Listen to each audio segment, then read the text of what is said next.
Happy Thursday, confident eaters. I am back home now in lovely Colorado. I am going skiing this weekend up in Breckenridge, which I am so excited for.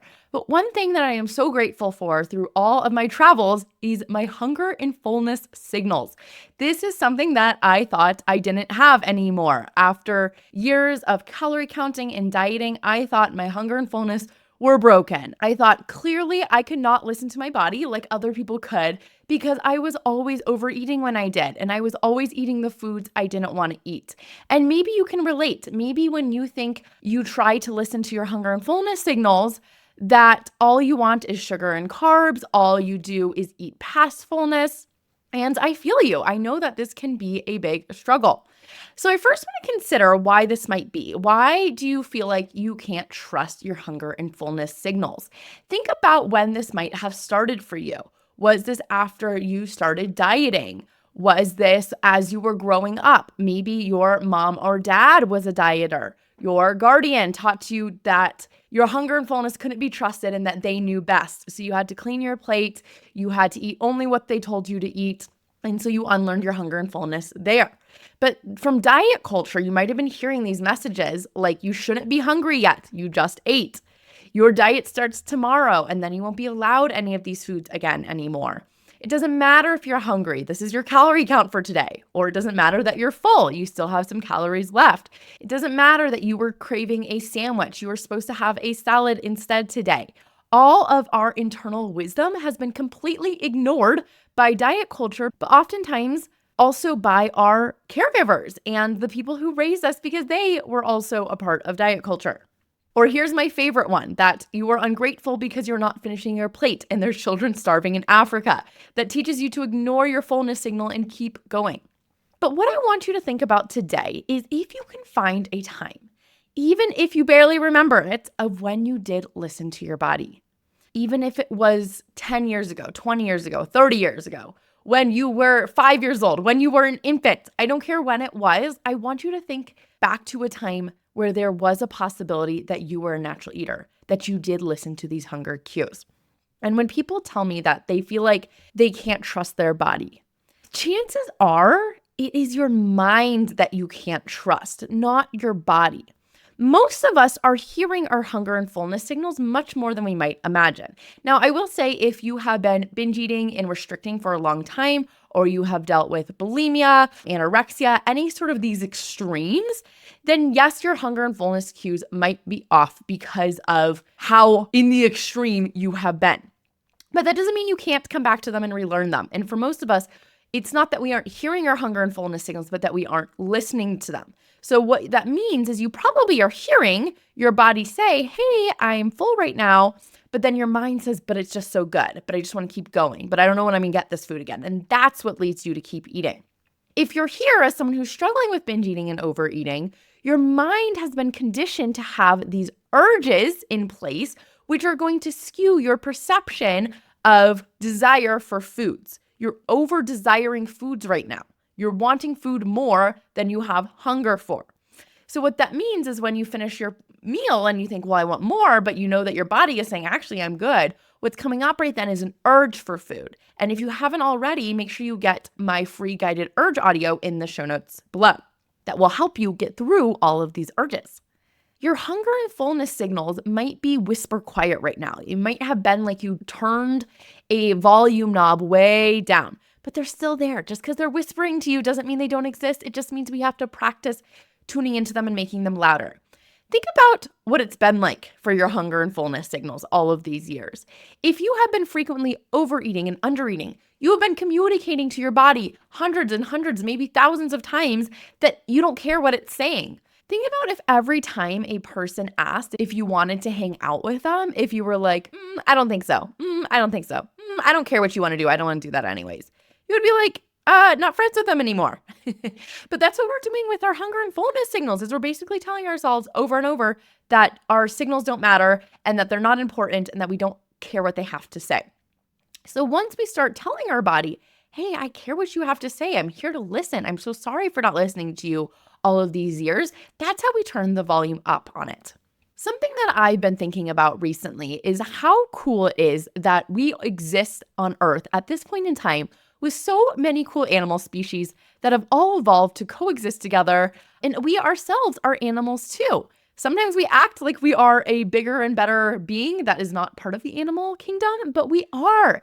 And what that means is that because we are just animals, all our brain is always trying to do is survive. But one thing we need for survival is nutrients. And another thing we need for survival is to be mindful of our resources. If we are constantly over-consuming and overeating and not mindful of how much we eat, and we're not getting enough vitamins and nutrients, we will die. You are here today because your ancestors have had the genes and the survival skills and have chosen the right foods to not die for hundreds of thousands of years. The human species has been around for, I think, tens of thousands of years, something like that, at least tens of thousands of years. And because of that, it is quite the miracle that you are here today. Your ancestors did not get you here today because they were super bad at listening to their hunger and fullness and getting in nutrition. No, they had really refined skills that allowed them to get here today. And you have that same thing too. Your taste buds can detect how much of a certain micro and macronutrient is in certain foods. Same thing with our smell. Our smell is actually a much more evolved scent than we think. We often think of dogs as an animal that has a really intense scent and smell ability. But really, we do too. We actually smell our food more when it's in our mouth. And when we chew it, it releases compounds that our nose detects too, that helps us determine what type of food we're eating. And if we eat too much of a food, that is also toxic. Technically, everything we eat is toxic to our body because there's always an amount that's poisonous to us. If we have too much protein without enough fat, we will die of protein poisoning. You can also overdose on vitamins. Anytime we have too much of a certain vitamin, it can cause toxic effects. And what's so interesting is that despite all of these complexities of how many nutrients we need and how many different plants and animals exist that we can eat on the earth, our ancestors managed to do all of this without the modern day research on nutrition. And in fact, it wasn't until 1911 that we knew vitamins existed. Okay, that is barely 100 years ago did we even understand that certain vitamins were needed in our body. So your body has this wisdom inside of you, whether you want to believe it or not. We can survive without counting calories. We can survive without knowing, are we getting the right nutrition? If we tune into our taste buds, if we tune into, does our body actually want this? It might take some sorting through. And that's what I help you do in the Confident Eater program is sort through all of the bullshit that diet culture has taught us so we can tune into the natural wisdom that already exists. But I promise you, it's in there. If you look at monkeys, they are able to go around to all the different fruits and decide which ones are poisonous, which ones are not, which ones do I need right now, which ones are available, which ones have we had too much of, and feed themselves in a way that works. Now, I know what you might be thinking. Well, Amber, there weren't Oreos for the past tens of thousands of years, so we didn't have to navigate eating Oreos and chocolate chip cookies and sea salt chips, okay? But the thing is, even though we didn't have those foods, they are still edible to some degree. I don't want to get into the debate on whether these foods are toxic to us or not, because again, all things are toxic to us in some amounts, but our body can still figure out what's in these foods. And what I've learned is that if you get really in tune with your taste buds, and I mean really in tune, like you have all distractions tuned off and all you do is close your eyes and focus on the taste, what you might realize is a lot of these ultra-processed foods don't actually taste that good.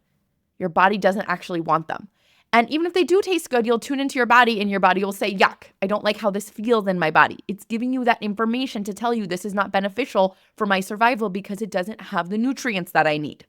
When I bite into an Oreo right now, which I do still enjoy from time to time, but for the most part, Oreos are dry and crumbly and they kind of taste a little bit like nothing, just kind of bland. If you taste a Cheez-It, to me, it kind of tastes like cardboard on that first bite. If you taste a Hershey's, it tastes like the plastic that it was wrapped in. And I didn't notice all these things when I was binge eating because I was so out of tune with my body. But practice today. Ask yourself, what does this actually taste like? And then ask yourself, what is my body actually telling me? If my mind is telling me to eat more, that is not my body. That is my mind. While you're going throughout relearning your hunger and fullness, I want you to normalize that this is a learning process. It's not going to happen overnight, and that's okay. At first, you might eat past fullness. You might misread your hunger signals. And learning to trust your body again is kind of like learning a new language. It takes practice. Or maybe you learned a language when you were a kid, or you learned piano as a kid. That might be a better example. But then you totally forgot about it as an adult. It's still in there.